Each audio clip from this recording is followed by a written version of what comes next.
Por favor, cerramos todos los micrófonos.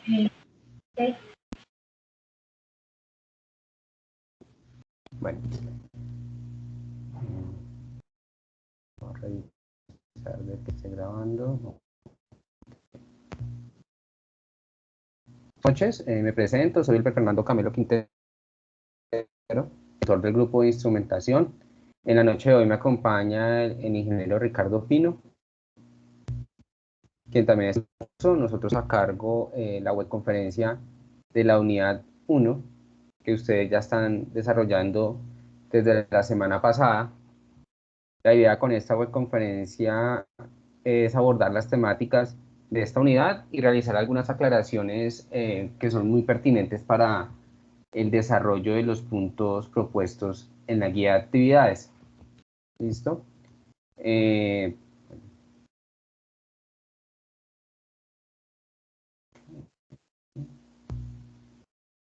Listo.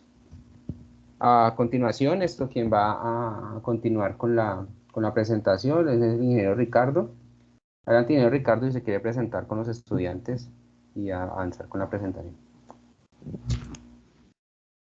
Sí, gracias, Fernando. Buenas noches. Me presento, mi nombre es Ricardo Pino y bueno, soy tutor de esta asignatura de instrumentación, y esta noche junto con el ingeniero Fernando pues vamos a compartir la webconferencia que tiene que ver con la temática de la tarea que estamos realizando.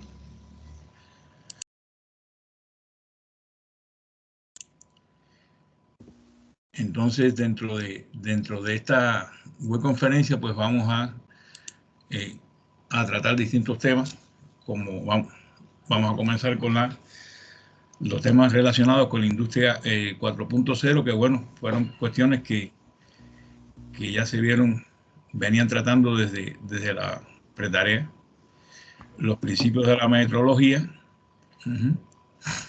Vamos a hablar también sobre los tipos de sensores y los criterios de la selección de sensores y también sobre las distintas actividades sobre la tarea número 1. Sí, Fernando.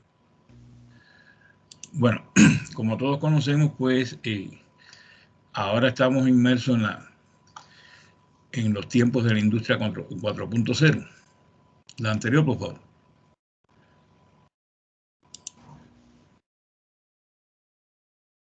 ¿Por qué se está pasando? No sé si están temporizadas o bien. Pareciera. Adelante, Inge, yo la tengo acá. Bueno, aquí más o menos viene un recorrido de lo que han sido las distintas, que se puede llamar revoluciones industriales, ¿no? O la evolución de la industria. Y ya data desde el 1784 hasta el presente, ¿no? Y todas las evoluciones o toda la evolución de la industria ha estado vinculada pues precisamente al desarrollo de procesos tecnológicos que han conllevado a que exista una mayor eficiencia y productividad en la industria y de esa forma pues poder organizar más los procesos productivos, ¿no? Y se está hablando desde 1784, donde apareció pues el primer telar mecánico, y que la mecanización no era impulsado por equipos de agua o por vapor de agua, ¿no? Posteriormente, en el 1870, pues aparece lo que era la primera cinta transportadora. Se desarrolla lo que es la producción en masa, alcanzándose el concepto de división de las tareas en el trabajo, ¿no? Y aquí comenzó a utilizarse pues la energía eléctrica. Este proceso de división de las tareas en el trabajo pues realmente llevó a un crecimiento grande de la producción, dado que los obreros pues se especializaban mucho en sus tareas y se hacían muy eficientes. Yo creo que un ejemplo mundial de eso fue el desarrollo de la producción de Ford, ¿no? Que realmente cuando puso su línea de producción, pues creció bruscamente o masivamente, ¿no? La entrada de los Ford al mercado. Después, en 1969, pues aparece lo que es la tercera, ¿no? Con el primer controlador lógico programable, o PLC, lo que se conoce como autómata programable. Es decir, anteriormente al PLC, autómata programable, que es ya un dispositivo que tiene programa almacenado, y entonces se hace más, digamos, más versátil la aplicación, dado que los primeros, digamos así, controladores lógicos, pues eran controladores hechos a base de relé. Y entonces cuando se creaba pues un módulo de estos, pues era totalmente alambrado. La fiabilidad realmente no era grande, dado que pues existían muchas fallas en lo que era la conmutación en el contacto de los relés. Pero una vez que se construyó un módulo de esto, pues estaba dado a una función específica y ya no se podía cambiar esa función. Por lo tanto, estaba amarrado el módulo a la función. Posteriormente a esto vino un desarrollo de esa parte electrónica, y la desarrollaron pues con transistores, se desarrollaron con circuitos integrados digitales, pero básicamente lo que se trataba era de hacer la sustitución de los relés, ¿no? Por una parte de electrónica. De modo tal que las tarjetas que se hacían electrónicas pues adolecían del mismo problema que los módulos hechos con relé, que estaban amarradas a la aplicación. Y después que se construyó una tarjeta para hacer el control de determinado equipo, pues no se podía cambiar esa tarjeta o utilizar esa tarjeta para que se controlara otro equipo. Esto sí apareció ya entonces con los PLC, con el programa almacenado en memoria, con los primeros microcontroladores y microprocesadores, y ya la ventaja que tuvo es que realmente ya con un PLC pues uno podía configurarlo para controlar una máquina, y ese mismo PLC después lo podía configurar para que controlara pues otra parte del proceso. Entonces se hacía mucho más versátil. Ahora estamos en el presente en la industria 4.0. La industria 4.0 pues realmente es más cibernética que yo diría que tecnológica, más bien dedicada a los equipos, ¿no? ¿Por qué? Porque realmente ya desde hace tiempos ya, pues entonces los equipos pues tienen un nivel tecnológico alto. Los equipos pues tienen todo su sistema de sensores, los equipos están controlados. Los equipos pues muchas veces en las fábricas pues existen ya desde hace mucho tiempo los sistemas SCADA, que nos brindan cómo es el proceso de producción en la fábrica. Lo que sí faltaba era que estos distintos sensores que se usan en los equipos pues pudieran interconectarse a la red, y los equipos pudieran incluso comunicarse y las distintas máquinas y actuar de forma, digamos así, coordinada. De esta forma entonces se introducen sistemas físicos que están basados mayormente en sensores, ¿no? Para poder sensorizar esto y poder darle el formato necesario a esa información para poder ser procesada después. Aquí estamos hablando del Internet de las cosas, el IoT, las redes, tanto las redes industriales, pero en la industria 4.0 surge otro concepto que es el IIoT, es decir, el IoT industrial. Es decir, hay una diferencia sustancial entre el IoT y el IoT industrial, dado más bien en el ámbito de aplicación, ¿no? Es decir, el IoT industrial pues es un Internet de las cosas que se dedica a conectar y a controlar, digamos así, sistemas importantes. Digamos así como la industria aeroespacial, la industria eléctrica, es decir, sistemas que tienen que ser altamente robustos.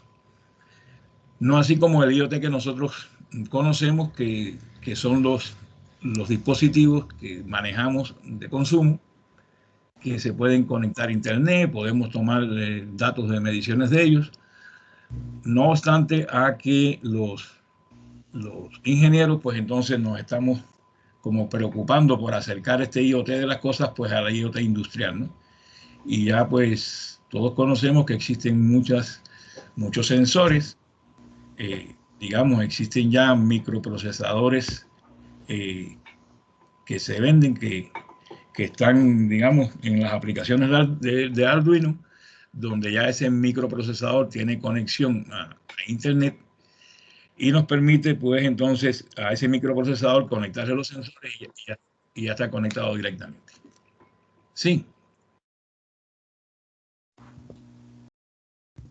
¿Quién preguntaba?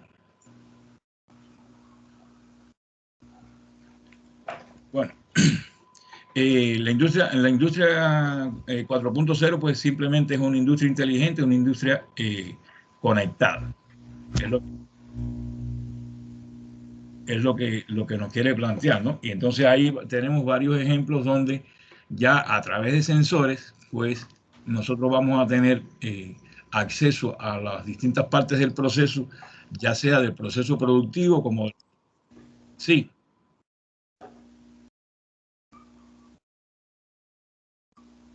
Uy, ¿alguien me está escuchando por ahí? Un momento, por favor. Sí, señor. Escuchando. Un momento. Sí, que se le escuchaba bien. Sí, señor. Ah, bueno. Déjenme ver. Y no sé ni por dónde ando. Ahí. Listo. Les comentaba que la industria 4.0 pues es una industria que se llama industria inteligente, ¿no? Y esto está dado por la gran cantidad de información que se puede obtener en la industria a través de un proceso de sensores, sensorizando todo, desde el proceso productivo hasta el almacenamiento, la venta, sensorizando los insumos, dónde se encuentran, cómo van llegando. Es decir, existe toda la posibilidad no solo de controlar los procesos productivos, tener acceso a través de interfaces de usuario, pero más bien los procesos se controlan en la propia industria. Es decir, esto no es que esto es que se sube a un servidor y en un servidor en Internet se está haciendo todo el proceso de control de una determinada planta industrial, simplemente por temas de fiabilidad. Es decir, si se cae la comunicación, pues la planta tiene que seguir funcionando. Listo. Entonces, la próxima. Entonces, en la industria 4.0, pues vemos que existen tecnologías básicas. Y estas tecnologías básicas, pues, lógicamente, a la anterior. Sí, es que se pasa. Se pasa. Estas tecnologías básicas, pues, son cosas que existen ya, aunque no exista la industria 4.0. La computación en la nube, existe la simulación, existe el IoT, existe la realidad aumentada, existe la Big Data, la inteligencia artificial, la simulación para los procesos. Es decir, más bien aquí existen cosas que, es decir, la industria 4.0 está utilizando estas tecnologías a favor de lo que son los procesos industriales. Nosotros sabemos que los fenómenos de inteligencia artificial existen en las redes sociales, que existen en Internet, que existen en todas partes, que si usted entra a una página de una tienda, pues después le empieza a aparecer productos de ahí y publicidad. Es decir, existe todo este fenómeno de inteligencia artificial asociado a la red, donde no tiene nada que ver con la industria 4.0, ¿no? Entonces, acá lo que se está es usando estas tecnologías que ya existen para aplicarlas y utilizarlas directamente en la industria. Y de esta forma, pues, los datos que se mueven en esta Big Data, pues son datos que tienen que ver con procesos productivos, con producciones, con acceso a mercados, con acceso a piezas, a insumos que se necesitan para la producción.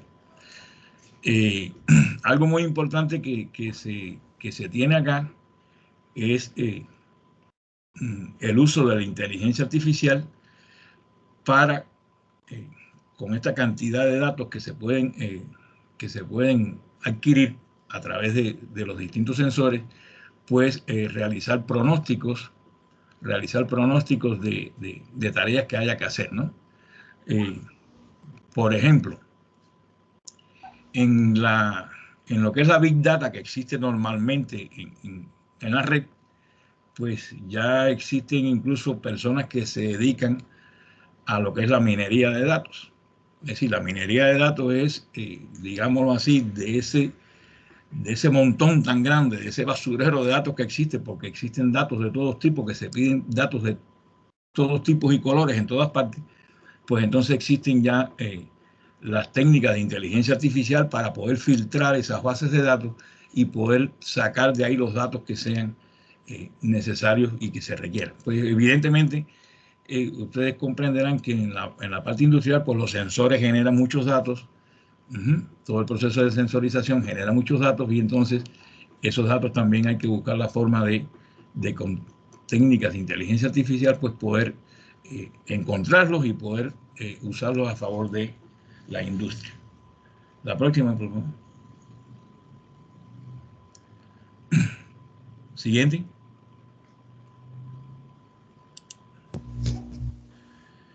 Entonces, aquí nosotros tenemos la relación que hay entre la instrumentación industrial y la industria 4.0.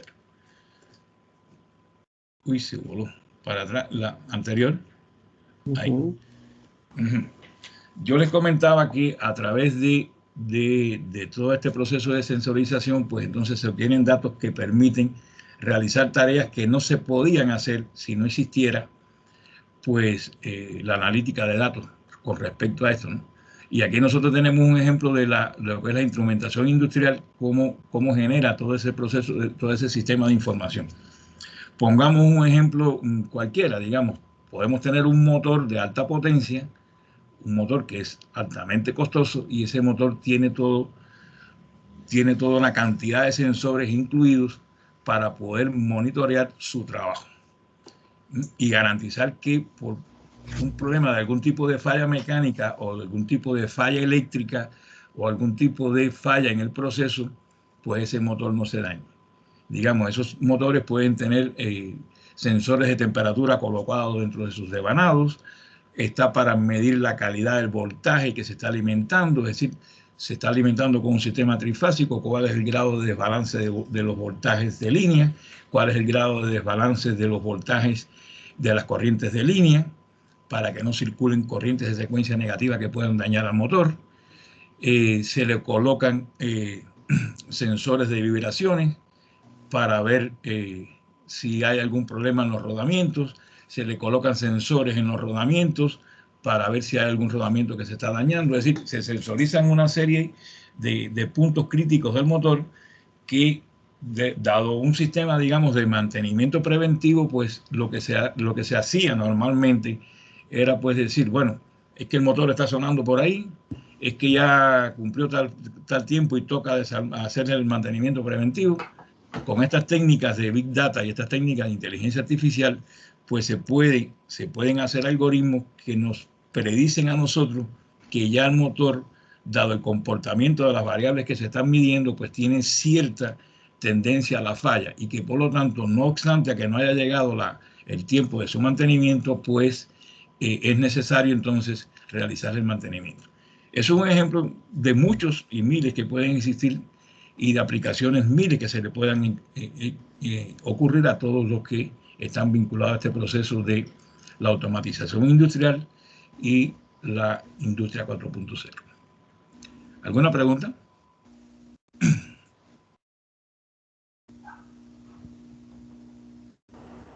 Profe, disculpe, profe, una pregunta. Profe, ¿los sistemas o los hologramas entran en la industria 4.0? A ver, es que la industria 4.0 es una cosa que está en pleno desarrollo, ¿no? Y cualquier aplicación que aparezca, pues entonces automáticamente se lo van a... Es decir, no es que haya una cosa que esté destinada específicamente a eso, sino que se van cogiendo cosas y que se van utilizando. Realmente ha existido, es decir, existe cierta demora en la introducción en el desarrollo de la industria 4.0, porque, digamos, nosotros comprendemos que en un proceso de fabricación, pues de fábricas que vienen ya trabajando hace bastante tiempo, pues eso no se cambia de la noche a la mañana. Eso no es llegar y cambiar las líneas de producción y cambiarle los sensores y cambiar las cosas ahí, porque ustedes saben que las fábricas no se pueden parar, ¿no? Entonces esto es un proceso paulatino porque realmente es un proceso que es costoso, ¿no? Y digamos una cosa, si ustedes pueden entrar, digamos, en las cuestiones estas de National Instruments, ustedes se van a dar cuenta de que hay muchas cosas de National Instruments que están hechas, no es eso, digamos, con microprocesadores ya que para el uso del computador normal están obsoletos, ¿no? Pero ¿qué sucede? Para el uso en la instrumentación están más que sobrados para lo que están haciendo. Entonces ya toda esa electrónica tiene un sistema desarrollado de software, tiene todo un sistema desarrollado robusto y la tecnología ahí digamos así, de cómputo no va cambiando a la velocidad que está cambiando la tecnología de cómputo de consumo, que nosotros nos compramos hoy un portátil y ese portátil al año ya supuestamente ya salió una cosa mucho mejor, ¿no? Entonces los drivers para todos esos equipos, eso se tiene que garantizar que se comuniquen bien con los sistemas operativos. Entonces unas cosas de estas que están funcionando, instaladas en las industrias y funcionando bien, pues no se cambian de la noche a la mañana. Pero sí todos estos procesos se van incorporando y se van a seguir incorporando seguramente todo lo que vaya apareciendo, pero siempre con determinada inercia, ¿no? ¿Alguna otra pregunta?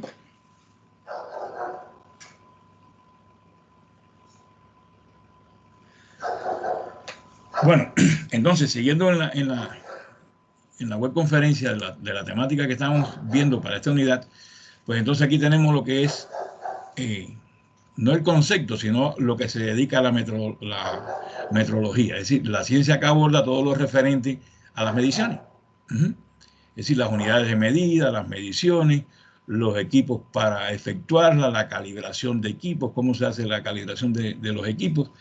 Es decir, y es algo muy importante porque realmente a partir de la metrología es que nosotros tenemos la certeza de que las variables físicas que estamos midiendo, pues se están midiendo bien. Fijémonos que un sensor, pues digamos, las variables físicas son múltiples. Aquí nosotros tenemos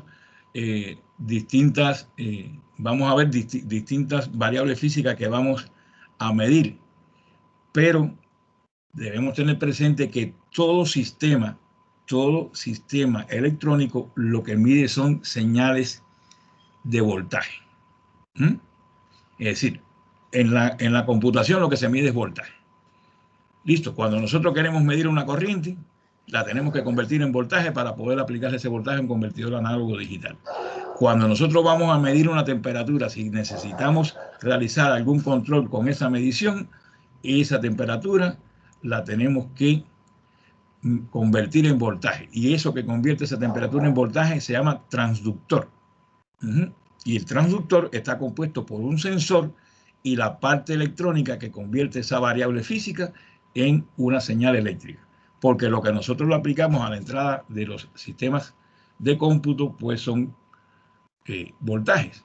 Y los sistemas de cómputo lo que van a hacer es discretizar esos voltajes, es decir, convertirlos en señales, en códigos binarios, para entonces poder operar eso dentro del computador, ¿no es eso? Entonces,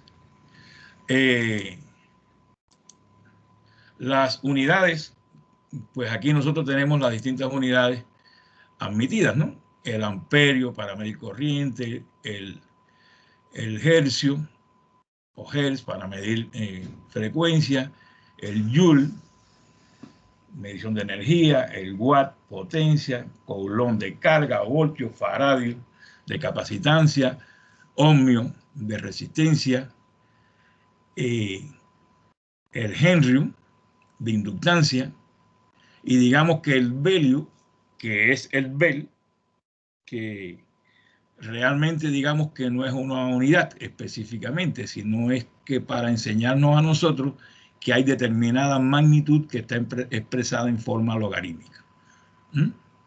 Es decir, como nosotros expresamos una potencia como 10 logaritmos de la potencia, o como expresamos un voltaje como 20 logaritmos del voltaje. Entonces, ahí se escribe en tantos dB, dB-volt, o dB miliwatt, o dB watt. Y cuando es una ganancia, pues si la ganancia es de potencia, se expresa, o de voltaje, se expresa en decibel, o dB.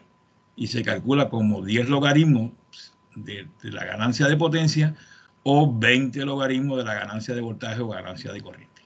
Pero realmente el bel o value es para indicarnos a nosotros que hay una representación logarítmica. ¿Listo? ¿La próxima? Sí, señor. Bien. Aquí tenemos las distintas magnitudes básicas. Tenemos, digamos, variables que nosotros vamos a medir. ¿Está bien? Tenemos la unidad básica y el símbolo. ¿Está bien? Por ejemplo, de longitud, de masa, en el sistema MKS, ¿no? El metro, el kilogramo, el segundo, la corriente eléctrica, el ampere, la temperatura termodinámica, así el Kelvin o grados Kelvin, que podemos hacer su conversión a grados centígrados también, por supuesto, la cantidad de sustancia en mol, la intensidad luminosa en candela, en lumex, también, lumen. Aquí, por ejemplo, no veo en la tabla, digamos, una variable que viene en la tarea, que es velocidad. ¿Listo? Es decir, acá estamos hablando de magnitudes básicas, pero bueno, estas magnitudes básicas pues ya también van a estar asociadas con cosas que nosotros vamos a medir, como es el peso, la corriente, la temperatura. Y quería aclarar algo porque me han llegado varios avances, y entonces yo les he hecho la aclaración, digamos, a los estudiantes de que cuando uno toma una variable, pues entonces uno debe referenciar esas variables, debe referenciarlas ¿a qué? A su unidad de medida, ¿no? Y digamos, hay el caso de, por ejemplo, de la variable velocidad, donde ponen la que van a trabajar con la variable velocidad, y después ponen un instrumento que es para medir, ¿cómo se llama? Revoluciones por minuto. Es decir, velocidad angular. Eso es se me fue el nombre ahora. ¿Quién me ayuda?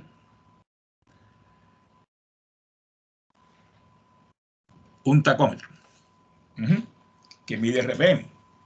Entonces, digamos, nosotros tenemos en la velocidad, podemos medir revoluciones por minuto, o podemos medir velocidad lineal, que es metros por segundo, ¿no? Entonces, por eso es importante que siempre se tenga claro ahí las unidades con que se van a trabajar las distintas variables. Y bueno, aquí tenemos los distintos factores o múltiplos, ¿no?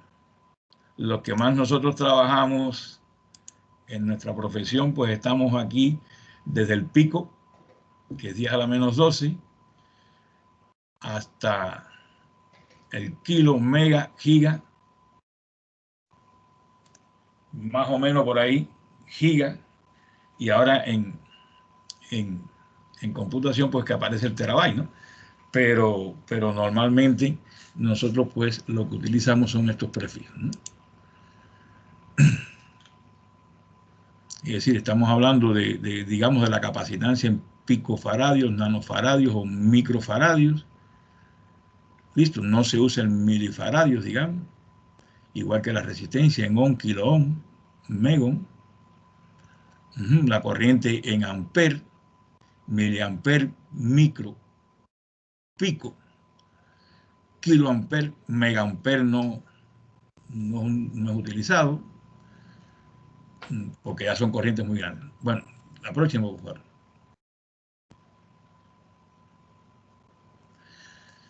Bueno, aquí vamos a hablar entonces de algunas definiciones, es decir, que están relacionadas con las características de los instrumentos. Es decir, todas estas definiciones existe una matemática para calcularlas, por supuesto, porque esto viene expresado en los instrumentos, viene expresado como valores numéricos. Y muchas veces se expresa de distintas formas, ¿no? Es decir, hay distintas formas de representar la precisión, y entonces hay que, es decir, en el instrumento debe venir definido, ¿no? Hay unos que, por ejemplo, por la clase, los 0.5, lo que es el 2.5% y así. Bueno, la exactitud. La exactitud es la diferencia entre el valor medido y el valor verdadero. Es decir, si yo tengo que medir 10 voltios, ¿cuánto es que está midiendo el voltímetro? Si realmente está midiendo 10 voltios. Listo. Y aquí se toman varias mediciones y se hace una estadística promedio para entonces sacar realmente la exactitud. La precisión, que no es lo mismo que exactitud, y vamos a verlo posteriormente, es la proximidad de los valores medidos obtenidos en mediciones repetidas, es decir, cuán cerca están todos los valores que yo tomo en mediciones que hago de forma repetida. La repetibilidad es la precisión de medida bajo un conjunto de condiciones de repetibilidad, es decir, se establecen unas condiciones de temperatura, de presión atmosférica, de humedad relativa, se establecen una serie de cosas para ver si realmente esas mediciones se están repitiendo. Porque lo que se hace realmente con los equipos a la hora de calibrar los equipos, pues es realizar varias mediciones para hacer el estudio, ¿no?, del comportamiento del equipo. La próxima, por favor. Bueno, aquí viene entonces la definición de intervalo, que es el conjunto de valores comprendidos entre las dos indicaciones extremas. El intervalo viene siendo como el rango del instrumento, es decir, la escala. ¿Listo? Y entonces viene lo que es la amplitud del intervalo. ¿Por qué? Porque hay intervalos de escala, de rango de instrumentos que no comienzan en cero. Por ejemplo, usted puede tener un voltímetro de panel de corriente alterna que su valor máximo es 500 voltios, pero realmente la escala comienza a ser exacta a partir de 100 voltios. Entonces, de 0 a 100 voltios, pues no viene ningún valor ahí puesto, porque ahí la medición es imprecisa. Entonces, la escala comienza en 100, de 100 a 500, por eso entonces la amplitud del intervalo en ese caso serían de 400 voltios. Si el instrumento comenzara a medir desde 0 con precisión, pues entonces sería lo que es el intervalo, coincide con la amplitud del intervalo, ¿no? La sensibilidad es el cociente entre la variación de una indicación de un sistema de medida y la variación correspondiente del valor de la magnitud medida. Es decir, lo que nos quiere decir esto es cuánto responde el instrumento al cambio de la magnitud medida. Cuán sensible puede ser. Así, digamos, si estuviéramos midiendo señales de radiofrecuencia, pues entonces intensidad o potencia de radiofrecuencia, pues la sensibilidad estaría relacionada ¿con qué? Con el nivel de potencia mínima que es capaz de detectar ese equipo, digamos, en un analizador de espectro. ¿Está bien? La resolución viene siendo la mínima variación de la magnitud de medida que da lugar a una variación perceptible de la indicación correspondiente. Es decir, la resolución viene más o menos acotada a cómo está dividida esa escala. Es decir, en cuántos valores o cuál es el valor mínimo que se divide esa escala. Digamos, si nosotros tenemos una regla, tiene 30 centímetros, pues entonces nosotros miramos esa regla y en esa regla nosotros tenemos que podemos hacer mediciones hasta con 1 milímetro de precisión, digamos. Menos de 1 milímetro, entonces no podemos hacerlo. Entonces, por eso decimos que la resolución ahí sería entonces de 1 milímetro. Existen otros instrumentos, no veo por acá, que ya son digitales. También existen digitales ya que seguramente ustedes los conocen, que se llaman micrómetros, y también existen los pies de rey, que son instrumentos que nos permiten a nosotros, pues, incluso aunque no sean digitales, pues tener un grado de precisión, pues un grado de exactitud bastante alto. Bien, acá vamos entonces a ver lo que es la precisión y la exactitud. Miren, aquí yo tengo un sistema. Para que entendamos esto, vamos a poner, digamos, un tiro al blanco. Es decir, la persona que hizo estos disparos puede decirse, digamos, que la persona es buen tirador, pero que el arma está mal calibrada, digamos, ¿no es? No vamos a decir que es que el arma es buena y el que está disparando es malo, ¿no? Entonces, ¿por qué? Porque fíjense que en este caso aquí no existe ni precisión ni existe exactitud. Fíjense que aquí se hacen 6 disparos y los 6 disparos hay uno que está cerca de la diana, ¿no? Es decir, de diana 0, pero fíjense que los otros están distribuidos aleatoriamente sobre toda la diana. Es decir, no están concentrados en ninguna parte. Por lo tanto, aquí, en este caso, no existe ni precisión ni existe exactitud. Es lo mismo que sucedería entonces acá si estamos midiendo voltaje. Por ejemplo, ahí tenemos 5 mediciones. Dice que el valor nominal que se quiere medir, es decir, el valor nominal que se va a medir es 10 voltios. Y entonces vamos a tener la primera medición que marca 7 voltios, la segunda marca 12, la tercera marca 9, la cuarta marca 15 voltios, la quinta marca 4 voltios. Es decir, aquí nos están diciendo que no hay ni precisión ni exactitud, es decir, ese voltímetro está mal. Y lo más probable es que esté dañado. ¿Está claro? ¿Por qué? Porque ni mide exacto ni es preciso en la medición. Entonces, la siguiente, por favor. Aquí tenemos entonces el caso de una medición que es precisa, pero no es exacta. Fíjense, la exactitud aquí sería el 10, ¿no es eso? Pero fíjense que ningún disparo está en el número 10. Pero fíjense que sí todos los disparos están reunidos alrededor de un valor. Listo, entonces, esto es algo que está como descalibrado. Es decir, sí está dándose una precisión alta, pero no es exacto. Entonces, ¿por qué? Porque es un proceso de descalibración. Digamos, si estamos trabajando, no sé, con un fusil ahí en un campo de tiro, pues entonces a la conclusión que podemos llegar es que la mira del fusil está mal.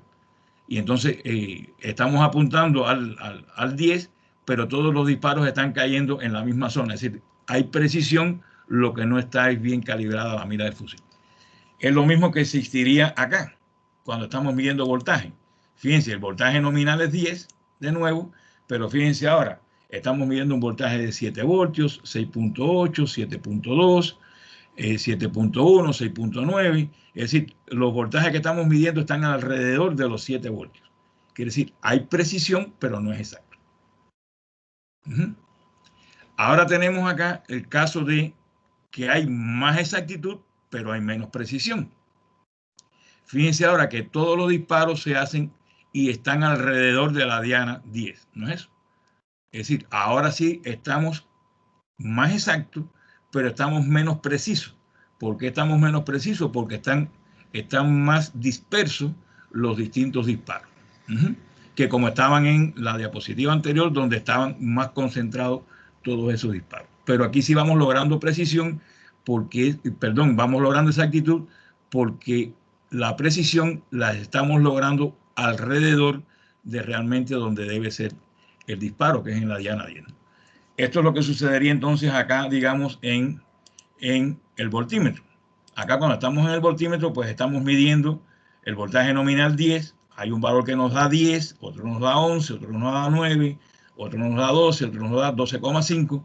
Es decir, estamos con una dispersión mayor que el voltímetro anterior, pero la dispersión que estamos teniendo la estamos teniendo alrededor de el valor real que debe medirse, que es de 10 voltios.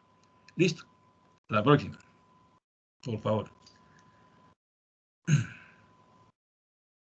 Y entonces estamos en el caso ahora de que tenemos una alta precisión y una alta exactitud.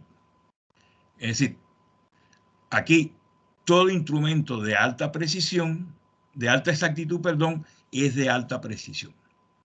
¿Por qué? Porque estamos teniendo realmente, prácticamente, el valor que debemos tener y la dispersión de los distintos valores pues se hace realmente alrededor del valor de medida, ¿no es eso? Y este es el caso que tenemos acá en el voltímetro. Fíjense que tendríamos que medir acá 10 voltios y tenemos alrededor de 9, 9.8, 10, 10.2, 10.1. Es decir, aquí en este caso estamos teniendo alta exactitud y alta precisión. Es decir, que simplemente, pues digamos que la alta exactitud o una exactitud alta, pues es lograr que estemos midiendo, que el instrumento nos esté midiendo el voltaje que nos da el patrón que debemos medir y que las distintas mediciones, pues entonces estén alrededor de ese voltaje. Y entonces estaríamos hablando de un instrumento exacto y preciso, que son los más caros, por supuesto, ¿no? La próxima, por favor. Bien, entonces, para ejemplificar la resolución, pues tenemos que la resolución está ligada al intervalo o rango del instrumento. Aquí tenemos dos instrumentos, dos voltímetros de corriente directa que tienen una sola escala. Y bueno, aquí se ven algunas cositas allí, en el extremo derecho, que dice que es de clase 2.5, es decir, tiene un 2.5 de precisión, que debe trabajar de forma vertical. Ese voltaje con las líneas de abajo lo que dice es que mide voltaje de corriente directa. Como promedio, las escalas de los instrumentos, pues la resolución viene siendo un 10% del rango o del intervalo, ¿no? Que es lo mismo. Es decir, el rango o intervalo se selecciona de acuerdo a la magnitud de la variable que va a ser medida. Evidentemente, si usted va a medir una temperatura que va a llegar hasta 10 grados, pues usted no va a utilizar un sensor como una termocupla que usa para medir, digamos, hasta 400 grados. Entonces, siempre hay que buscar de forma tal que el rango esté por encima, ¿sí? Sí, siempre debe seleccionarse el menor rango del instrumento que sea mayor que la magnitud de la variable que se va a medir. ¿Para qué? Para lograr precisión. Hay una regla en esto que se dice que normalmente las buenas precisiones se logran cuando se hacen las mediciones por encima del 75% de las escalas. Es decir, a más de la mitad de la escala. Aquí tenemos entonces, por ejemplo, para establecer la medición, si nosotros queremos medir voltajes hasta 50 voltios, pues nosotros lógicamente utilizaríamos el primer voltímetro que viene ahí, que su escala llega hasta 50. No utilizaríamos el segundo, que mide hasta 500, no obstante a que podría medir 50, porque fíjense que prácticamente en el primer segmento de la escala de ese voltímetro, pues es donde ya estaríamos midiendo en esas 5 líneas que vienen allí, pues estaríamos midiendo los 50 voltios que nosotros querríamos medir y no en todo el rango de la escala del instrumento. Siguiente, por favor. Y entonces, esto se resuelve de varias formas, ¿no? Aquí yo le puse dos formas.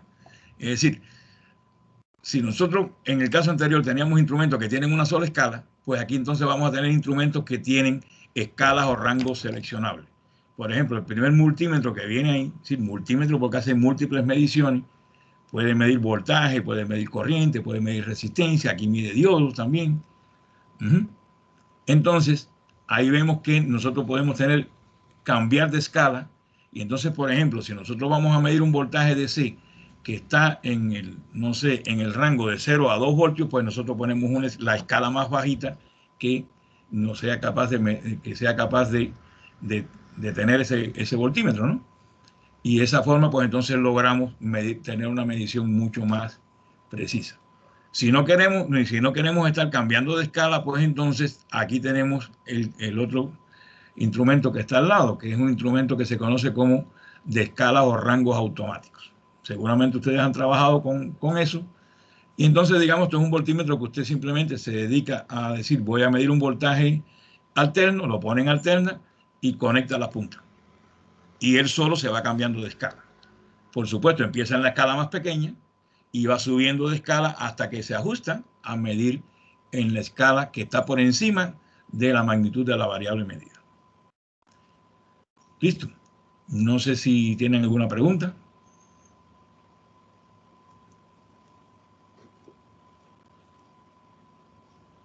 Listo, a los estudiantes que nos acompañan. Gracias, profe Ricardo.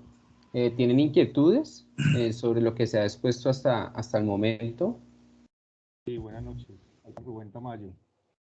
Adelante, adelante, Rubén.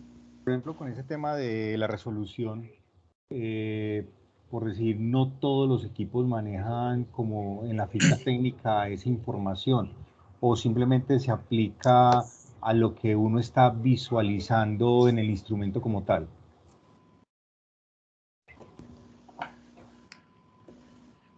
Bueno, eso depende del fabricante y del tipo de instrumento, ¿no? Sí, lo pregunto es porque, por ejemplo, desarrollando, por ejemplo, el tema del ejercicio de la tabla 2, donde hay que colocar la resolución, realmente la ficha técnica del instrumento que entrega el fabricante no habla de escalas, sino que dice que es de autorrangos. Entonces, hay que colocar uno que es de autorrango y ya. O, por ejemplo, cuando la medida no es digital, sino que digamos, por ejemplo, un ejemplo específico, el odómetro. El odómetro en ese caso no tendría ningún tipo de resolución.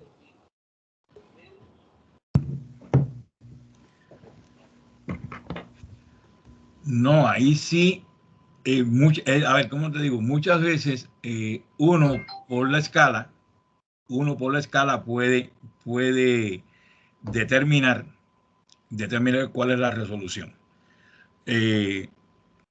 Un ejemplo que te pongo, por ejemplo, si uno tiene un voltímetro, digamos, para visualizarlo mejor, un voltímetro analógico de aguja, ¿no es eso?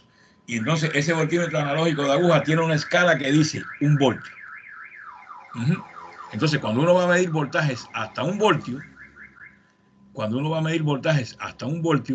pues entonces la aguja de ese voltímetro se movería en toda la escala.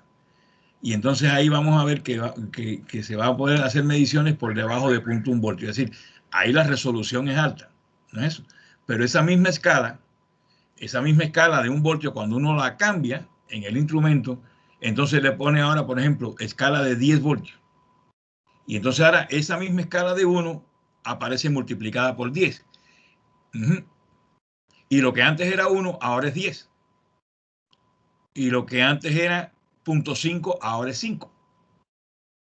¿Me entiendes? Y así después decimos, y ahora vamos a medir voltajes hasta 100, y esa misma escala sirve para medir voltajes hasta 100.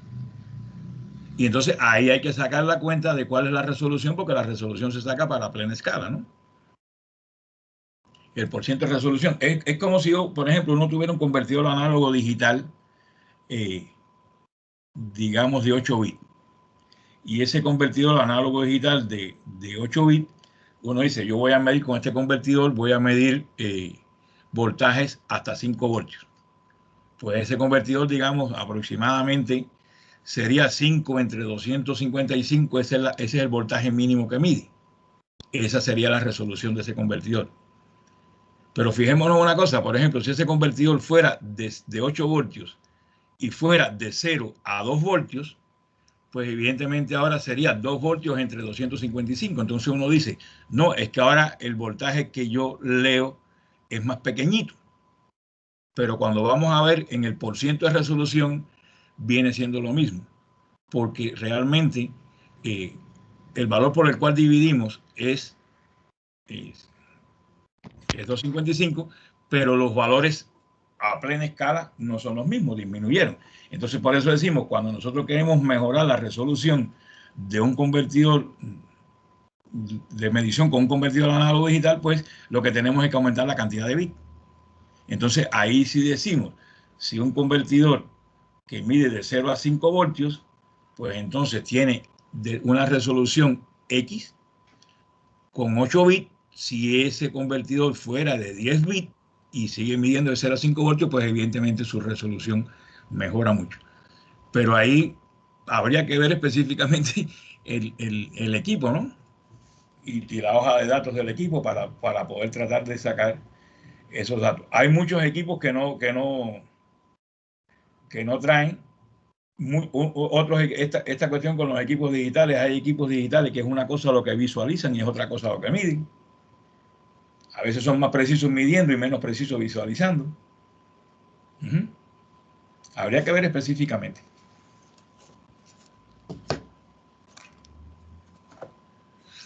No sé si... ¿Alguna otra pregunta?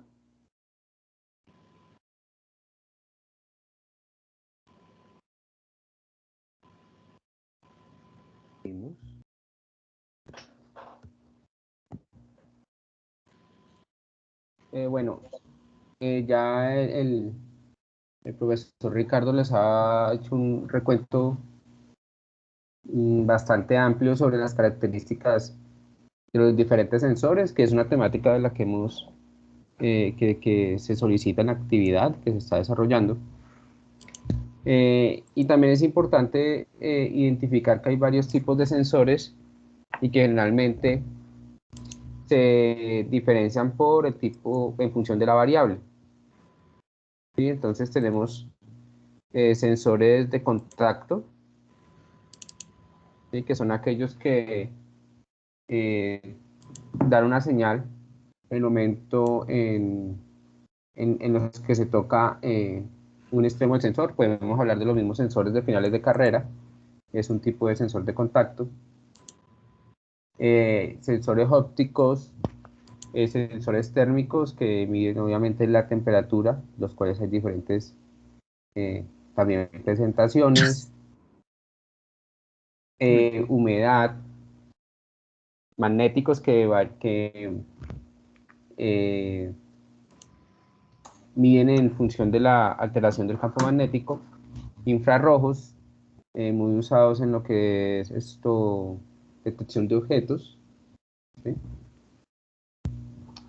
Y me gustaría que, no sé si alguien tiene dudas sobre esto, si tiene incógnitas, de esto hay bastante en la bibliografía, de lo que son los tipos de sensores, y seguramente pues van a tener que revisar esa bibliografía. Profe, una pregunta, qué pena. Sí, adelante. Es que yo solamente he visto un sensor muy particular que es muy dirigido al ámbito clínico y son los sensores de flujo de ventilación mecánica que detectan el flujo por diferencial de presión. ¿En qué categoría entrarían estos sensores de flujo?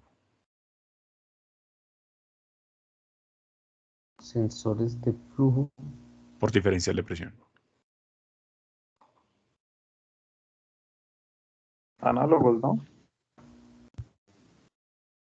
Bueno, lo análogo y digital es una cosa, y en este caso, o sea, por diferencia de presión, Sí, en ventilación sensor análogo. mecánica. O Sí, sea, es que no sé el proceso, sí, exacto. eso le voy a explicar. O sea, en ventilación mecánica, por ejemplo, cuando la ventilación es mandatoria y es invasiva, se tiene una vía que es por la cual se inyecta el aire, ¿verdad? Que es la rama inspiratoria del circuito ventilatorio, y por la que sale, que es la rama exhalatoria del circuito expiratorio. Entonces, el tubo endotraqueal es ese pedazo de manguera que es el que le permite ingresar el aire en ventilación mecánica invasiva al paciente. Y entonces, justo antes del tubo, que sería la Y que unen esas dos ramas, se coloca un sensor de flujo que en esa ubicación sería proximal al paciente. Ese sensor de flujo tiene dos cámaras, ¿verdad? Las cuales es una hacia, o sea, es como dos cámaras, una pared en la mitad que divide las dos cámaras y unos pequeños, y un pequeño orificio en la parte de abajo que permite pasar ese flujo que va y vuelve hacia el paciente. Entonces, ¿qué es lo que hace el sensor? Tiene dos mangueras, una para cada cámara, y cuando el flujo va, por ejemplo, del ventilador hacia el paciente, lo que hace es tener ese paso, hace un efecto, entre comillas, Venturi en uno de los lados, ¿verdad? Y aumenta la presión en el otro. Y ese diferencial de presión lo traduce en flujo. Ese es un modo de medir flujo en ventilación mecánica. Hay otro que es por cable calefactado, que establece una temperatura estándar del cable y el flujo del aire lo va a enfriar y el diferencial de temperatura va a ser directamente proporcional al flujo que está pasando por allí. Pero el que más me da curiosidad es ese sensor de flujo por presión. Ahí entonces, ¿cómo lo categorizamos? Bueno, según lo que yo entiendo, ese sensor, esto, ¿tiene alguna parte electrónica o solo se visualiza, solo la visualización? Sí, o sea, el sensor como tal hace parte del ventilador mecánico. Entonces, esas dos mangueras, que son las que derivan el cambio neumático en el circuito, ¿cierto? Van conectados a dos sensores de presión independientes para cada uno de las camaritas que tiene el sensor. Y esos sensores de presión son los que detectan la variación de la presión y la transfieren en un número digital y en una curva de presión-tiempo. Sí, pero, a ver, es que hay muchos sensores que utilizan ese principio de la transformación de una variable en otra. Es decir, realmente ese es un sensor de presión. Realmente es un sensor de presión que está por una diferencia de presión que tú puedes calibrar en variación de flujo. Entonces, a la hora de utilizarlo, tú lo puedes utilizar, es decir, lo puedes explicar como sensor de flujo, porque realmente lo que está convirtiendo es el flujo en una variación de presión. Para entonces censarse eso con el sensor de presión y establecer una escala de cuánto flujo representa a determinada presión. Sí, una caracterización del delta. Y es que ese sensor Es lo mismo, por ejemplo, que en las vibraciones, en los sensores de vibración que utilizan cristales de cuarzo, pues lo que hacen es eso, convierten la vibración en una señal de voltaje. ¿De acuerdo? Sí, tal cual. Entonces es una combinación, ahí hay una combinación que se utiliza indirectamente la presión para medir flujo. Sí, así es. temperatura, densidad, así es, todo lo toma ese sensor de flujo, si no estoy mal. No, en este caso solamente es presión para detectar flujo a través del diferencial. Pero entonces, esa medida de presión sería un tipo de sensor, en ese caso digital, porque como sea, yo tengo un componente electrónico que me capta la presión y hace esa transformación de análogo digital, ¿verdad? Sí, es digital porque lo quieren hacer digital, pero también podría ser analógico, ¿te das cuenta? Porque precisamente ahí lo que viene es la parte del transductor. Es decir, cómo se convierte esa variación de presión, cómo se convierte en un voltaje. Y ese voltaje después lo que hacen es que lo digitalizan. Pero si ese voltaje, que es un voltaje que es analógico, lo amplifican con amplificadores operacionales y hacen una tarjeta analógica, pues eso también lo pueden representar en un instrumento de aguja, ¿no? Vamos a partir de eso. Pero lo que hacen es convertir esa diferencia de presión que ya está enfocado a cómo es que trabaja el sensor de presión. ¿Está claro? Cómo ese sensor convierte la presión, la convierte en voltaje, que seguramente lo hace de una forma indirecta con el strain gauge, ¿eh? Lo puede hacer indirectamente. ¿Por qué? Porque va a cambiar una resistencia y por esa resistencia se va a hacer circular una corriente y esa resistencia, como va a ser variable y varía con la presión, pues entonces va a generar un voltaje que es variable si se alimenta con una fuente de corriente que sea constante. Y entonces ahí indirectamente pues se hace la medición de presión. Digo, no sé si realmente es así. Te estoy hablando de un sensor de presión, ¿no? No, sí, créame que literalmente es así. O sea, aunque los diseñadores de dispositivos biomédicos son un poco celosos con la descripción tan puntual de qué sensor emplean para cada cosa, ¿verdad? La analogía que usted hace es totalmente correcta.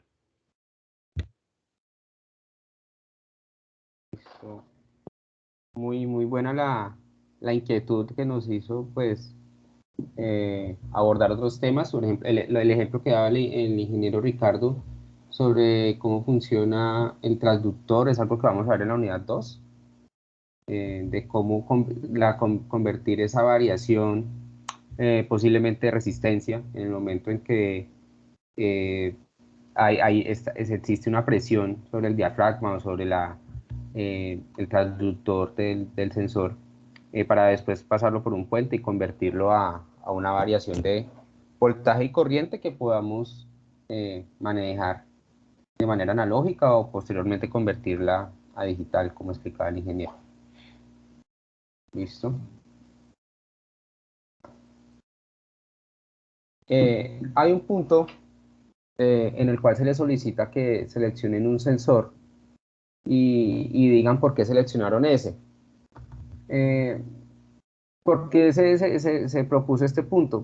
Para que no seleccionaran el primer sensor que les apareciera en internet y dejaran hasta ahí. Generalmente cuando uno va a seleccionar un sensor para X o Y aplicación, lo primero que debe determinar es qué tipo de sensor necesito, y para eso lo más importante es caracterizar la variable que voy a medir. Entonces, es velocidad, es temperatura, cuál es la magnitud, hasta qué magnitud voy a medir, los valores mínimos y máximos de esa temperatura, y a partir de allí ya puedo ir identificando los sensores que me pueden servir para mi aplicación. Posteriormente podemos mirar la composición física del elemento a medir, si la variable que vamos a medir está de un líquido, que un sólido o un gas, ¿sí? Entonces, esto también nos puede alterar la medición y también el tipo de sensor que se va a implementar. El espacio que ocupa el sensor o el tamaño es algo importante. En ocasiones hay sensores muy pequeños, pero cuando ya vamos a sensores industriales que tengan ciertos niveles de resistencia a aspectos del medio ambiente en el cual se va a implementar, pues se debe ir por sensores más robustos que van a ocupar un espacio mayor, y es algo que se debe tener muy en cuenta. La distancia operativa, a qué distancia se va a instalar para realizar la medición, esto es importante, y también teniendo en cuenta si se va a utilizar qué canal se va a utilizar para su transmisión, la distancia a la cual se va a instalar el sensor, si se va a instalar una transmisión por inalámbrica, ahora que el IoT está en auge, o si ya debemos usar un protocolo RS232, o ya hay diferentes otros protocolos que se utilizan en sistemas SCADA que se van a implementar. Entonces la distancia es algo que nos puede alterar el funcionamiento del sensor. El tipo de salida, análoga o digital, eso es importante y puede ir determinado por el sistema donde lo voy a implementar, por la manera en que lo quiero visualizar o por el manejo que le voy a dar a la señal obtenida de dicho sensor, ¿sí? Y otros requerimientos que también se deben tener en cuenta es el tipo de conector. Entonces, allí tenemos los BNC, hay diferentes tipos. La velocidad de respuesta es importante, teniendo en cuenta la variable que se vaya a medir, ¿sí? Y el proceso que se está midiendo, o el proceso donde se va a implementar el sensor. Y el ambiente de trabajo, que era algo que les mencionaba antes, para determinar qué tan robusto debe ser el sensor en cuanto a su construcción. Entonces la idea es que de estos criterios ustedes puedan en la actividad abordar al menos 3 o 4 criterios y díganme, seleccioné este sensor para medir esta variable, me parece que es útil porque lo puedo usar para medir esta variable en un líquido y se puede instalar esto en un espacio muy pequeño y me entrega una salida digital a 8 bits. Es un ejemplo, ¿no? Entonces la idea es que utilicen varios de estos criterios y los mencionen en el momento en que van a seleccionar el sensor y no trabajemos con el primer sensor que encontremos, sino que realicemos una búsqueda concienzuda de qué sensores hay en el mercado y por qué uno es mejor que otro y qué ventajas me ofrece un sensor sobre otro. Profe, Preguntas disculpe, hasta allí. Sí, adelante. ¿será que puedo eso? Yo pues tengo una duda en cuanto a, pues, al tipo de salida digital. Supongamos un sensor inductivo, pues arroja 1 y 0, pues si se acerca a un metal, ¿no? Eh, Como usted decía que de cuántos bits a qué hace referencia a eso, o sea, no, ahí sí me mató con eso. Ahí sería de un bit. No, Sí, pues de un bit, porque pues solo la tiene dos verdad yo las estados y el ancho de banda de la comunicación sería solamente esos dos estados.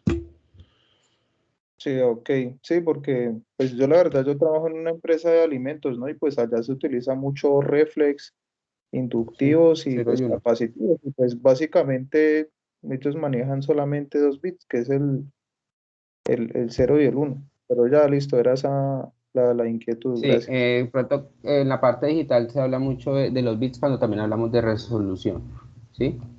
Cuando ya se va a Mm, manejar resolución. Pero en la aplicación que tú hablas, pues el sensor digital sí solo nos va a dar dos estados, 0 o 1, ¿sí? Como tal, el sensor, ¿vale?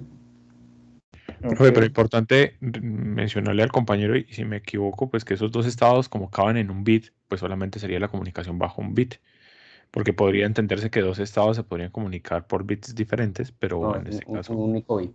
un único bit. ok, gracias.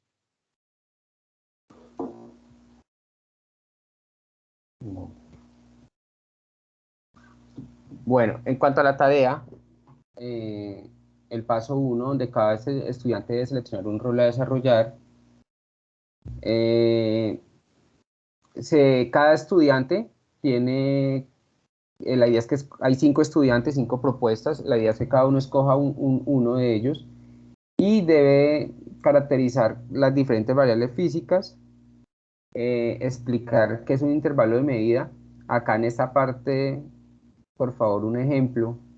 Eh, yo sé que esto ya está escrito, yo sé que esto ya la bibliografía lo dice, pero la idea es que lo hagan con sus propias palabras y la mejor manera de explicarlo es un ejemplo, ¿sí? Y la definición del sistema de unidades, de métodos de conversión. Entonces son otras definiciones y todo esto que ustedes ven en este cuadro ya lo hemos abordado de manera general en esta presentación, ¿sí? La idea es que lo hagan con sus propias palabras y en lo posible hagan un ejemplo. He visto que han copiado mucho, han tomado imágenes de internet y no están referenciando de dónde están tomando la información. Esto es muy importante. Listo, no dejen pasar ese detalle. En cuanto a las referencias y la bibliografía de donde está tomando la información. Quiero hacer una pregunta y discúlpame Por ejemplo, Adelante. este cuadro me dio un poquitico como dificultad entenderlo, o quizás de pronto ni siquiera lo he podido entender bien, porque digamos, por ejemplo, el estudiante 3. Entonces, él va a buscar el instrumento para medir distancia y para medir caudal, que serían las variables físicas. Sí. Digamos, por ejemplo, yo en la parte donde dice características, el estudiante 3 va a hablar sobre la escala de cada uno de esos instrumentos, o tiene, En general, ¿qué es la escala y la escala de esos dos instrumentos? Pero primero decir qué es la escala. Y el ejemplo lo puede abordar con los mismos instrumentos que ya tiene. Ok, y en la parte donde dice entonces tipos de error en Eso instrumentación. sí ya es algo más teórico, más de definición. Sí, por eso dice ahí definiciones. Ok, perfecto, listo. O sea, que eso, el estudiante 3 solamente se encarga de hablar de escala y tipos de error de instrumentación y ya. Exactamente. Ok, listo. Muchas gracias. Listo. Profe, de hecho yo tenía una duda muy parecida a la del compañero Elber y no me atreví a hacerla porque llegué tarde y me disculpo por ello. No, Pero tranquilo, entonces, adelante. en mi caso, por ejemplo, el estudiante 2, yo tomé velocidad y flujo, ¿verdad? Sí. Y la velocidad, pues uno la puede medir bien sea con un sensor para convertir esa señal, caracterizarla y todo lo que dijimos pues anteriormente, o comprar un tacómetro digital que me lo haga todo. Y aquí quería, no sé si eso ya lo aclararon, pero quería hacer esa pregunta. ¿Cómo lo puedo, o desde qué punto de vista puedo tomar esta pregunta? Precisamente ese es el objetivo de la actividad. Y lo hago porque así mismo será la reglamentación y he visto las dos. He visto que lo abordan Los desde dos los dos, ¿qué? acercamientos. Desde los dos Ajá. acercamientos, en grupos colaborativos diferentes, estudiantes diferentes, y las dos maneras es válida, ¿sí? Eh, Sí, porque por ejemplo, encontrar la resolución de un dispositivo que hace esa medida es mucho más simple que encontrar la resolución de un sensor por sí, el cual yo voy a realizar esa medida, porque como sea la resolución también se la tengo que dar yo cuando, por ejemplo, hago el proceso de análogo digital y la gestión del muestreo de la señal, etcétera, etcétera. Entonces, para mí es mucho más fácil acercarme hacia esa situación y quería saber si era si era factible.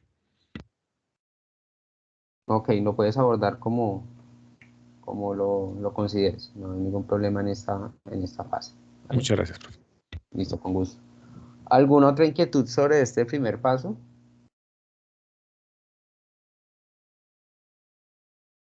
Tutor, Profe, qué pena. Tranquila, solamente lo siga, que, siga. Adelante, sola- compañero. bueno, solamente las variables que vamos a definir, o sea, yo cogí peso y nivel, solamente las ¿Sí? características y la definición, eso es lo que tenemos que abordar en esta tabla, ¿sí? No más. Esos 2 puntos. Peso y nivel, pero también debes encontrar un sensor que te mida peso y un sensor que te mida nivel, Listo, sí, señor. ¿vale? Aunque eso es para el paso 2, pero ahí lo puedes ir adelantando. Pero sí, es definir peso, o sea, en las variables físicas, espera, que las definan, que indiquen el sistema métrico y cuál es la unidad que se usa para su medición. Y como son las mismas variables que van a usar para la tabla 2, pues pueden ir adelantando buscando qué sensores me miden esas dos variables. Pero es básicamente eso. Listo, sí, señor, muchas gracias. Ok. ¿Alguien más Profe, iba a qué hablar? pena. Sí, adelante. Qué pena la pregunta No, tranquilo que va, pero pues sí estoy para eso es como Teófilo. algo enredado ahí. Supongamos, yo puedo utilizar yo en mi caso elegí presión y tiempo, ¿no? ¿Sí? Supongamos en esos dos, ¿de qué manera yo puedo hacer énfasis a la precisión? ¿Sí me hago entender? O sea, esa parte es la que no comprendo. O sea, así sea un ejemplo como muy coloquial, pero la idea es como tratar de comprender mejor. O sea, ten en cuenta que cuando hablamos acá en precisión, y fue algo que explicó el ingeniero Ricardo, es dar a conocer con tus palabras qué entiendes por precisión. Partamos de ahí, ¿sí? A nivel general. Y ya acá en el punto 2, de las de las características del sensor que escojas, debes dar la precisión del sensor. Pero ya es de las características, ¿sí? Entonces, eso debe estar obviamente en unidades, la precisión del sensor. Pero ya se lee las características de como tal del sensor. Profe, qué pena, de pronto si le puedo aportar algo al compañero, Por y es supuesto. que imagínese un manómetro de presión que mide en kilopascales, ¿cierto? Entonces ese instrumento de por sí ya viene fabricado y en la ficha técnica establece esa característica propiamente dicha y explícita dentro de, de las características técnicas. Entonces, solamente sería buscar la marca, el modelo y el brochure o la ficha técnica del mismo y ahí estaría explícito. Sin embargo, pues la definición también tiene una definición meteorológica. Entonces, por ahí es que toca hacer el acercamiento teórico al concepto. No sé si el profesor está de acuerdo con esto. Sí, la aclaración que haces es correcta. Listo, listo, no, eso sí, ya comprendí esa parte bien. Gracias, Listo. compañero y profe. No, gracias a ti por la pregunta, que la idea es eso. Ya me salté al paso 2. Como les decía, la idea es que seleccionen un instrumento para cada una de las variables del paso 1 que seleccionaron, según el estudiante, y llenen toda la tabla. He visto ya aportes y les falta la escala, o a otras personas les falta la resolución. Entonces, revisen bien. En ocasiones eh, la resolución, se la escriben de mano con la escala, o no buscan bien en la hoja de características del sensor, o de pronto les toque cambiar porque no hay información suficiente que les permita a ustedes diligenciar la tabla. Entonces la idea es que no se queden con el primer sensor que encuentren, sino que indaguen con un sensor del cual puedan dar todas las características. ¿Listo?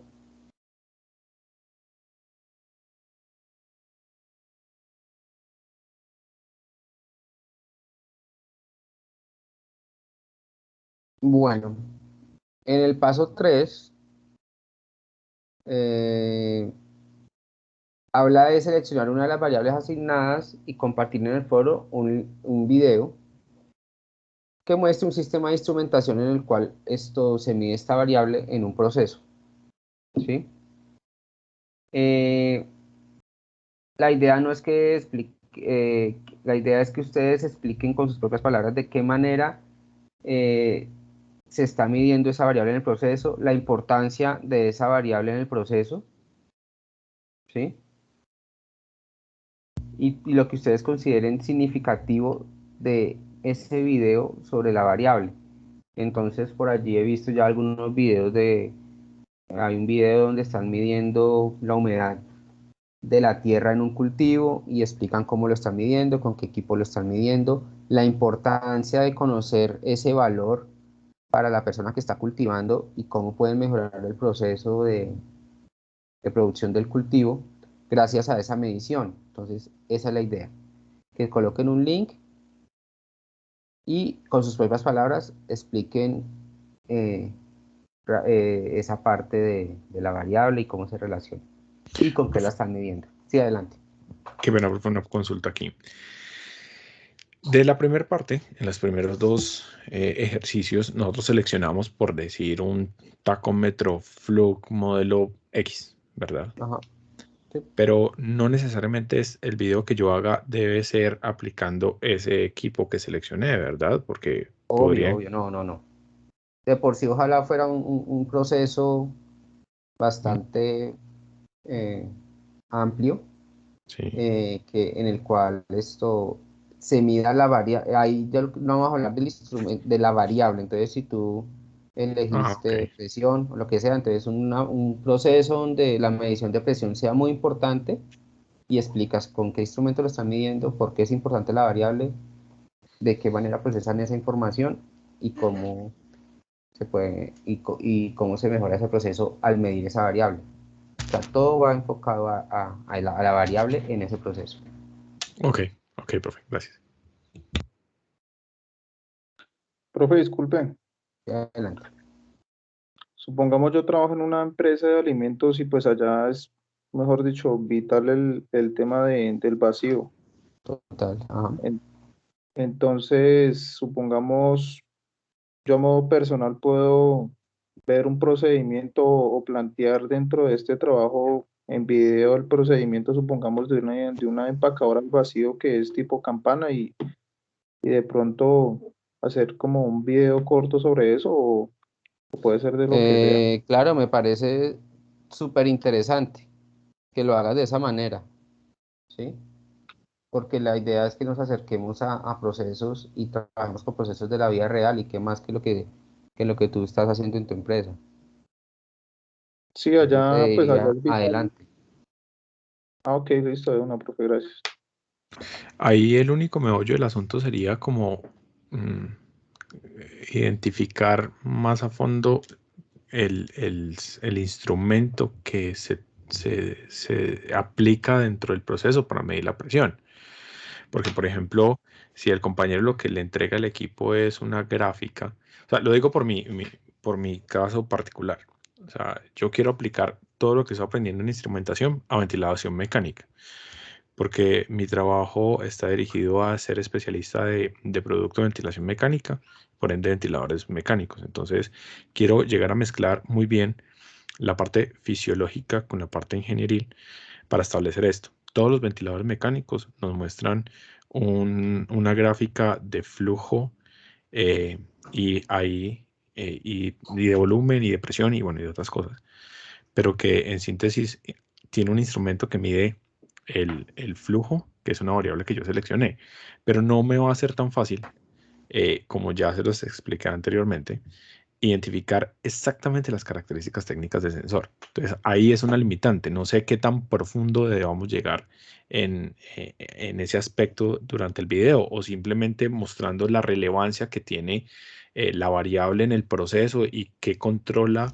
el equipo con esta variable, pues sea suficiente para el objetivo de la actividad. Pues yo en mi Eh, caso perdón, interrumpo, pues yo en mi caso, yo trabajo mucho el tema de las termoformadoras, ¿sí? Esos equipos son muy sofisticados, ellos tienen un panel que pues como tal es para servicio técnico y pues eso se maneja con un usuario maestro. Entonces allí lo que yo puedo hacer es una prueba de estanqueidad que me muestra el alcance vacío que tiene el equipo. Y en tiempo real puedo hacer de modo simultáneo, ver cómo trabaja el vacuómetro, el sensor de vacío y qué conmutaciones hace en el manjol de las electroválvulas. Y pues también puedo, ¿por qué no? También ver cómo empaca, mostrar de pronto cómo empaca el producto, así como rapidito. Entiendo, Diego. Sí, la idea, como decía el compañero Julián, es que se centren en la variable y al menos se mencione de manera así, ojalá específica, el sensor que se usa. Entonces, como decía Julián, medimos flujo, pero se hace mediante un sensor diferencial de presión. Listo. Lo puedes explicar hasta ahí y ya ahondar en la importancia de cómo la variable, la importancia de medir esta variable en el proceso y todo esto. Y lo mismo aplicaría para todos los otros procesos que ustedes aborden en la selección, cuando ya seleccionen el video o en el caso de Diego, eh, en la empresa. Gracias, profe, por la claridad. Listo. Gracias, gracias. En el paso 4, bueno, se solicita que hagan comentarios significativos a los aportes de los compañeros. Como ustedes se han dado cuenta, hasta acá esto es muy teórico y no hemos entrado todavía en la parte de ingeniería. que van a ser las unidades 2 y 3. Y entonces la idea es que ustedes, como he visto que, y sé que muchos ya tienen experiencia en la industria, algunos son tecnólogos, entonces que le hagan aportes a sus compañeros sobre los aportes que ellos hayan hecho y que no se queden solo con lo poquito o mucho que hagan ustedes con la parte individual que han seleccionado. Por último, y es la parte colaborativa, en todas las unidades, ustedes se han dado cuenta que hay unos pasos colaborativos al final, es que creen un blog o página web en el cual incluyan los pasos 1, 2 y 3 que cada uno desarrolló, ¿sí? Lo pueden hacer por pestañas, que para cada estudiante sea una pestaña, lo pueden hacer que para cada paso sea una pestaña, el diseño es de ustedes. Hay varias herramientas como Blogger, Google Sites o cualquier otro que ustedes quieran usar. La idea de esto es que tengan comunicación entre ustedes, que se apoyen en la creación de esa página web o ese blog y que nos quede un producto resumen de esta actividad que podamos compartir y que quede en línea. ¿Listo? No sé si hay preguntas sobre esto.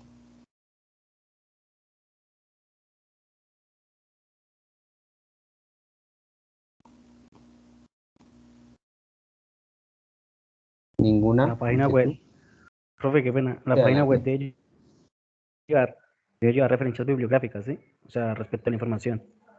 Sí, claro, obvio. Entonces, montan la página.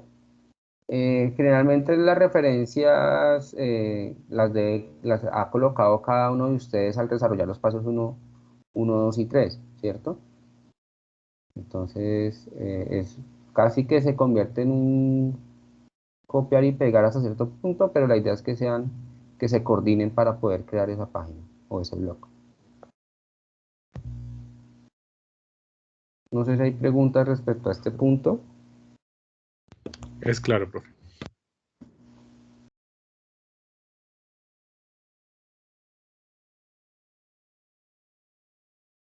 Listo. Esta es la manera como se les va a ustedes a evaluar cada uno de los puntos. Entonces, no la voy a leer porque esto lo encuentran ustedes en la rúbrica de calificación de la guía, pero es la manera en la que ustedes se les va a calificar cada punto, lo que se les va a revisar, ¿sí? Entonces, si gustan leer rápidamente, lo voy a dejar ahí 2 minuticos y si tienen alguna inquietud, me indican.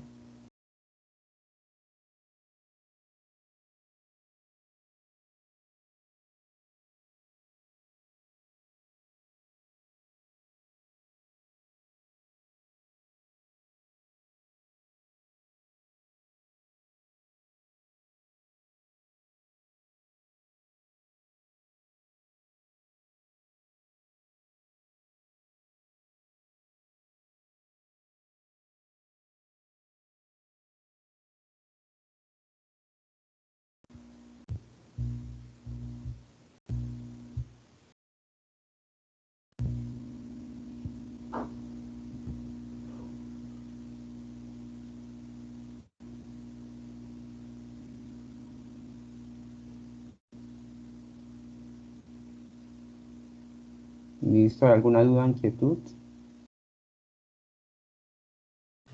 No, señor, está claro. Vale, gracias.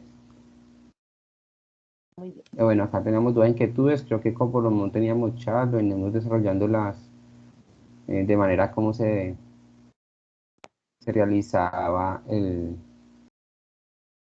trabajo. ¿Listo?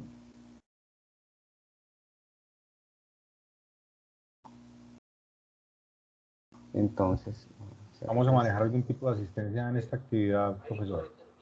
uy, sí, déjame ya se lo hacen. Ah, pero no tenemos chat,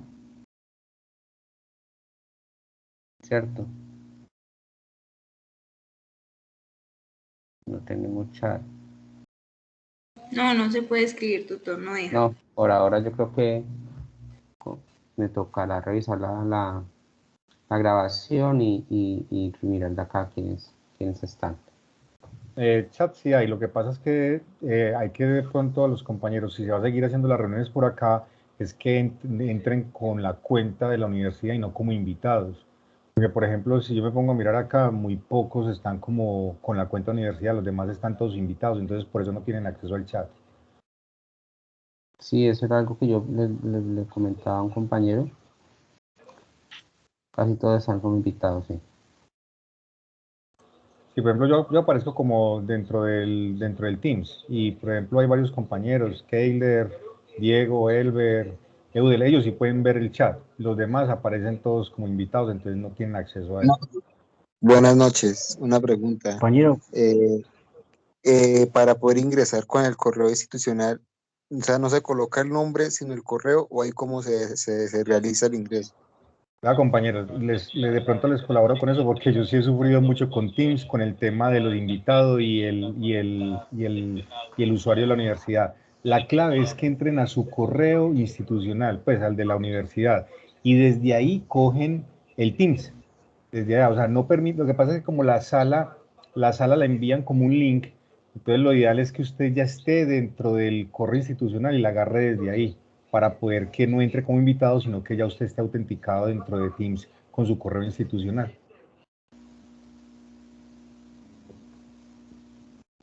Gracias por el tip, Rubén. Pero lo más curioso es que en mi caso particular yo sí entro con el usuario de la universidad y tengo el Teams instalado con usuario de la universidad, pero yo tampoco veo el chat. yo igual, yo tengo el correo institucional vinculado al Teams y no me aparece chat. Lo que pasa es que el chat no se ve aquí, se ve detrás. O sea, por ejemplo, bueno, no sé cómo poderlo explicar. O sea, por ejemplo, si ustedes ven y minimizan esto, esto es como una salita donde estamos nosotros. El chat está detrás, donde aparecen donde aparecen los grupos de conexión o los equipos de trabajo. O por ejemplo, si el profesor tiene el código del grupo, de este grupo de chat, de este grupo de conversación, se agregan equipos, se dice agregar un equipo, crear un equipo nuevo y ahí todos tendrían el chat abierto. Eso estaba pensando para las próximas reuniones, porque también recuerden que nosotros vamos a tener sesiones de laboratorio y esas sesiones, entre comillas, son obligatorias. Entonces, el chat es muy importante.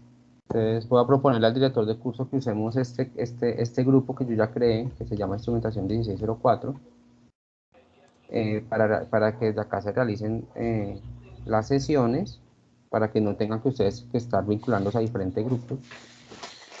Y Sí, profesor, ahí lo que habría que decir es el que haya creado la sala que le dé el código. Y ya en la parte de atrás del Teams, en el área principal, hay al lado izquierdo en el menú, hay una opción que dice equipos, y hay en equipos, ahí dice unirse a un equipo. Entonces, que él nos dé el código con que se creó esta sala y ya siempre cualquier cosa queda abierto. Es como, lo que pasa es que Teams, esto es como si fuera un Skype.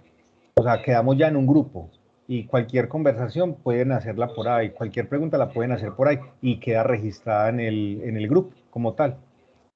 Sí, es cierto. Y aparte que cuando se finaliza una videollamada, de inmediato queda el link de la grabación De ahí. la grabación que hay. Entonces, por ejemplo, el software de ingeniería lo tenemos ya en un grupo. Entonces, simplemente es el que haya creado esta sala debe tener un código de creación. Con ese código sí, sí, todo se agrega. yo lo tengo. Profe, qué pena una pregunta. ¿Los laboratorios que se van a realizar para el curso van a ser igual virtuales o no? ¿Ninguno va a ser presencial? La información que tenemos al momento es que se van a realizar virtual por este periodo. Ya llevamos pues en esto 2 años con este periodo. Eh, y ya esperamos que a partir del año entrante sí empecemos la alternancia. Pero por ahora sí se van a manejar virtuales este periodo. Vale, profe, gracias. Diego tiene la mano levantada.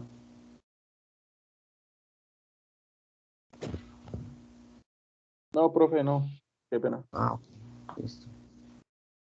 Bueno, chicos, pues no sé si hay alguna otra pregunta, inquietud,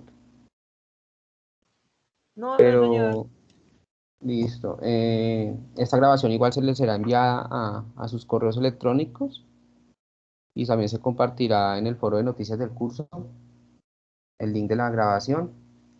Les agradezco por su asistencia, estén muy pendientes que ya la otra semana se les va a informar sobre las fechas y horarios de laboratorio de las diferentes sesiones de práctica.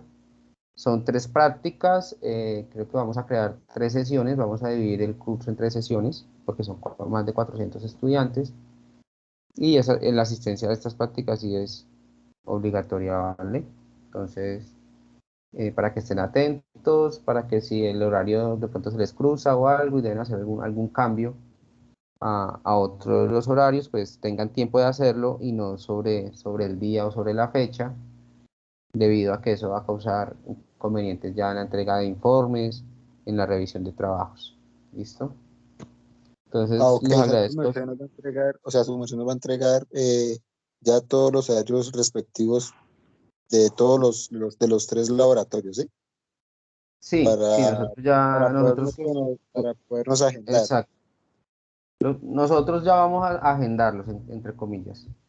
Ujú. Listo. Nosotros Porque solo pues, se la van a tener mayoría, casos como, especiales, solo se van a atender casos sí, especiales donde tú digas, a mí me tocó los jueves a las 7 de la noche, pero yo los jueves no puedo, entonces me puedo pasar para el sábado a las 7 de la mañana. ¿Por qué? Por esto, esto y esto. Ah, listo. Vamos a cambiar pero bueno, a, qué pena a ahí Javier la para... pregunta. Porque la mayoría van a ser después de las 6. Pues lo digo pues tal vez por mí y por varias personas que trabajan durante el día y es muy complejo el permiso, ¿sí?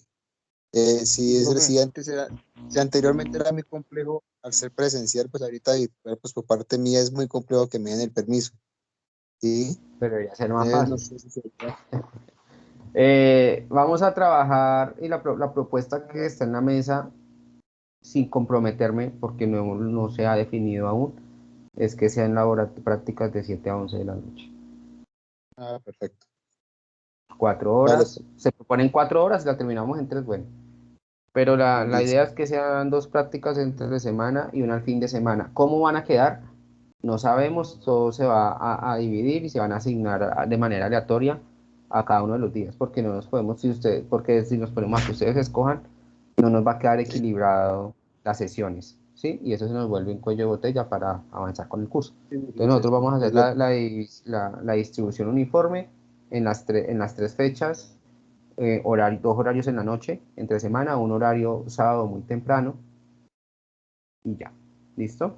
Y vamos a tener, después de que iniciemos, creo que vamos a iniciarlo con la primera práctica en octubre, y ya después así cada 15 días. Es lo que tenemos previsto hasta que no hayan fechas, pues no les puedo confirmar lo que les estoy comentando, pero es para que estén pendientes para cuando salgan, si se les cruza, porque están viendo otro curso con laboratorio, o algo así, para que estén atentos, para que nos escriban y se puedan cambiar a otro grupo. Profe, siguen siendo Listo, no. virtuales, ¿verdad?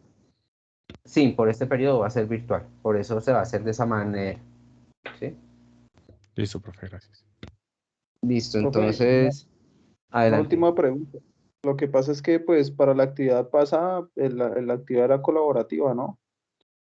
Entonces, pues, nomás dos, o sea, un compañero y yo del grupo que me corresponde a mí, solo Sí. los dos hicimos aportes y entonces, si supongamos los otros compañeros no hacen aportes y eso hay uno que puede hacer.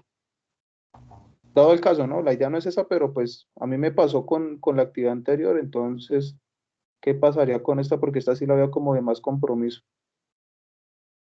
Pero si tú te pones a revisar esto, acá solo hay un paso colaborativo